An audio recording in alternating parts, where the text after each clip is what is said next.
வாழ்வில் ஏற்படும் போராட்டங்களை வெல்ல ஒருவன் தன்னை தயார்படுத்தாவிடில், தன்னுடைய பலத்தின் மீதே ஒருவனுக்கு நம்பிக்கை ஏற்படாவிடில், அவன் நற்குணங்களை விடுத்து துர்க்குணங்களை தனதாக்குவான். அதாவது மனிதனுடைய இருதயத்தில் ஆன்ம நம்பிக்கையானது களைந்தெறியப்படும் போது வாழ்வில் சங்கடம் பிறக்கிறது. ஏனெனில் ஆன்ம நம்பிக்கை நல் வழியை காண்பிப்பதாகும். ஆன்ம நம்பிக்கை என்பது யாது? ஒருவன் வாழ்வில் தோன்றும் போராட்டமானது தன்னை பலமிழக்கச் செய்யும் என்றெண்ணினால் அவன் ஆன்ம நம்பிக்கை இழந்தவனாகிறான். அவன் அப்போராட்ட களத்திலிருந்து விடுபடுவதற்கு பதிலாக அதில் மூழ்குவதற்கு உபாயம் தேடுவான்.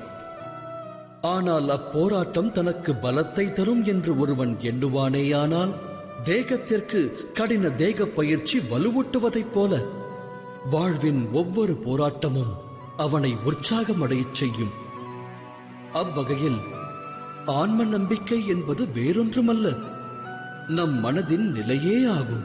எதிர்கால வாழ்விற்காக பல வழிகள் இருக்கலாம், ஆனால் நல் வழியை காண்பிப்பதே ஆன்ம நம்பிக்கையாகும். சிந்தித்து செயலாற்றுங்கள்.